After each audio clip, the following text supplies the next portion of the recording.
And we back. We're back. Raw. We're going in raw. Not the not gimmick infringement. I swear. Alright, let's just fucking do it. Subscribe, like, whatever you gotta do. Let's continue the stories. Mox, Santos, and Finn open up the show. Mox starts off by saying, "Let me just say this. Both of you have been a pain in my ass for the past few months. And at SummerSlam, it all comes to an end. At SummerSlam, I hit both of you with a paradigm shift and take that title off your hand, Finn, and free the WWE Universe from your reign." That's an interesting that's an interesting take there, Mox, says Santos. Let me hit you with another possibility, a more likely scenario. I walk out of SummerSlam with that title that should have already been mine, the one you took away from me. I'm going to grab that title and smack you over the face with it the same way you did to me. And Finn is going to be helpless. Finn, your numbers advantage is not going to exist in this match. With Los Garzas and the Shield in play, we'll all be evenly matched. There's no more running from this, Finn. And maybe, just maybe, you get a taste of what happened to Carmelo afterwards. Keep Melo's name out of your mouth. You're both dead. After SummerSlam, I'm done with both of you. Do you two hear me? This has gone on long enough. You two aren't getting my title. I just want to get my hands on both of you already, Mox says. Santos replies with, "We don't have to wait for SummerSlam. Next week, me and you. Let's go. You're on." Alright. We get the first match of the night, Gunther versus Adam Cole. Opa's at commentary. Redragon are ringside for the match. Redragon keeps trying to get involved with the match. Eventually, Oba has enough. He gets up, starts attacking them. Redragon retreats to the back. Adam Cole is looking at them as they leave, screaming at them to come back. Once Cole turns around, he's hit with a big chop and then a power bomb. Gunther gets the win. After the match, Oba goes in the ring, stares down Gunther. Gunther leaves. Oba picks up Adam, uh, hits a fall from grace on him. Gunther wins. And then Adam Cole gets murdered by both of them.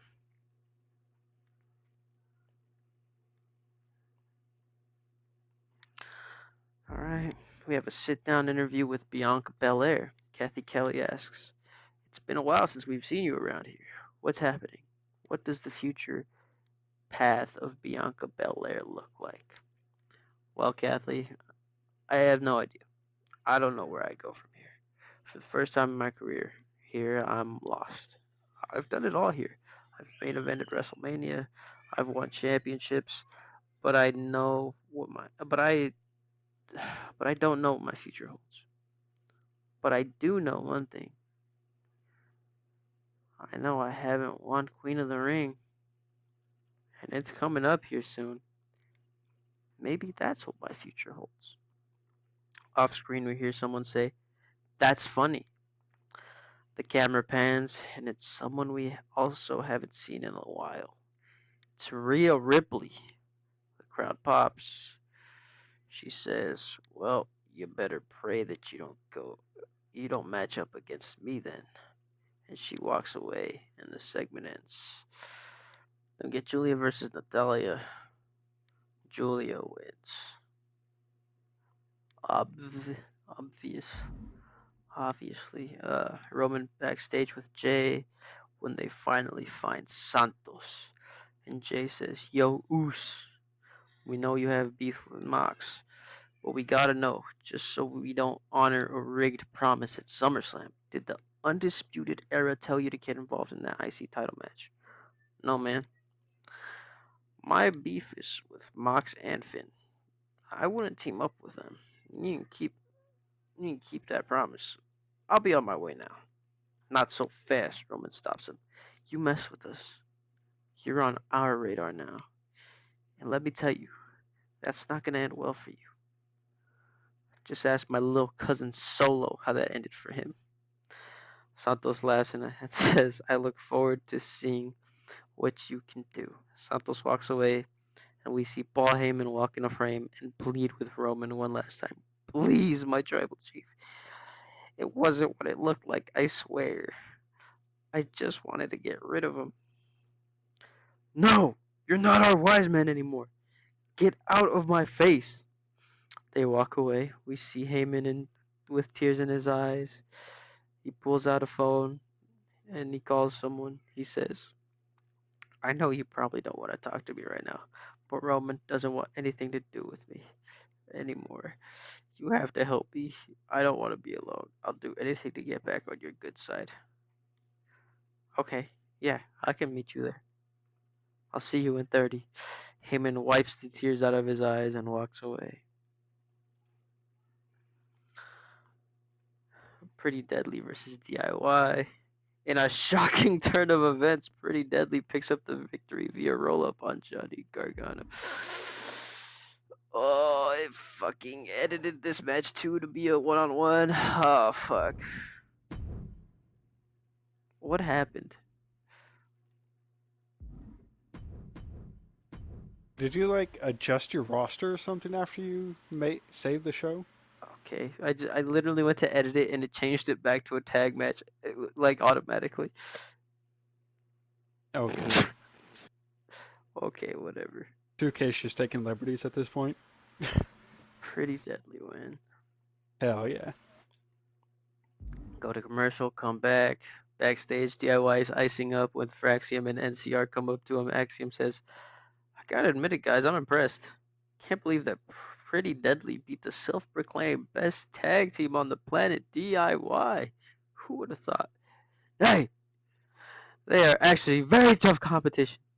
Did you know they were like undefeated on SmackDown? You do now, Gargano says. Look, man, it's alright, Pete Dunne says. Fraxium will take them out next week and show you guys how it's done. Isn't that right, fellas? I mean, sure, I guess. Come on, Axiom. I guess we got a match to prepare for. Okay, then we get this Tiffany Bliss #1 contenders match for the tag titles. Bliss and Tiffany are struggling this match. Natalya is ringside, getting them distracted even after her match earlier, uh, which ends up coming to bite her in the ass as Julia comes out to fight off Nat. This distracts Brie long enough for Bliss to hit Sister Abigail for the victory. Bliss and Tiffany move forward and are #1 contenders once again. After the match, we see Bianca backstage. She's getting ready to leave when Jada Parker comes up to her. Jada says, Saw what you said about the Queen of the Ring. I just wanted to tell you good luck with that because it's going to be me who wins the whole thing, not you. Bianca takes a second, gathers herself, and says, Look at you, rookie. You going to make a name for yourself? Good on you. But let me tell you right now, you ain't making it past the first round. The women's the women in this division are better than any other roster in the world. So if we happen to cross paths in the tournament, get ready to have your dreams crushed. Bianca walks away as Jada rolls her eyes and Shayna walks past and the camera follows her. We see her go up to Chelsea to let her know that next week they're having a championship match. Chelsea is frightened and tells Piper to do something about it. And Piper says she can't control what the GM does. And 2 out of 3 falls match. Here we go. Roxanne is once again ringside for this match. The match starts. They both lock up, both fighting for position. Trish finally gets behind Bayley and quickly rolls her up. 1, 2, 3. We have our first fall. Bayley is shocked. We cut to Roxanne, who's just laughing. We cut back, and they're both back up. They set up again. Trish goes to shake Bayley's hand. Bayley looks at it, wondering if she should do it. She finally decides she will. Trish pulls Bayley in and rolls her up again. 1, 2, kick out. Trish laughs and tells Bayley that she was this close to winning. Bailey is up to her feet again, but this time she's not smiling. She's locked in, and they fight. They fight for 15 more minutes until it happens. Trish is setting up for a bulldog. She hits the rope. Bailey uses her strength to launch Trish to the outside, sending her back first onto the floor. Trish is screaming in pain. Bailey goes to take advantage. She goes to the outside, picks up Trish, hits a Bailey to belly on the outside, followed by a rose plant onto the steel steps. The ref is at the count of 5 at this point. Bailey goes back in the ring and waits for the ref to count out Trish. At the count of 9, Trish barely starts moving. The ref counts to 10. Bailey earns the second fall. Trish is in the ring again. They go at it again. Another 10 minutes pass, and here we are. Trish goes for the bulldog. Bailey tries to throw her over the ropes again, but this time Trish holds onto the rope. Bailey goes to punch Trish. Trish ducks. She smacks Bailey in the face. Trish goes for another roll up. Bailey counters. Uh, with a roll up of her own. Trish gets out. They both stand up. They both go to hit each other with a headbutt. They both connect. They both fall to the ground. Both their shoulders hit the mat, and both of them have one hand on the other's chest. The ref starts to count.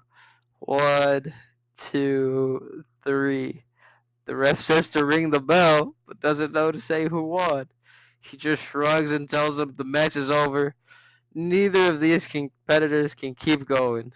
We once again have no winner. Rock says this isn't happening. We need an opponent for SummerSlam. One of them has to win. This brings me out once again, and I say, all right, we're going to do this one more time. These women are so evenly matched that they need another special match type. So next week, it'll be Bailey versus Trish Stratus 3, a final time. And it's gonna be in an hour-long Iron Man match, Iron Woman match, I should say. There you have Raw. Alrighty. Who would have ever thought that Trish, probably somebody who's never wrestled more than 20 minutes in her life, has to go out there and wrestle 60 minutes against Bailey? It's gonna be a slobber knocker.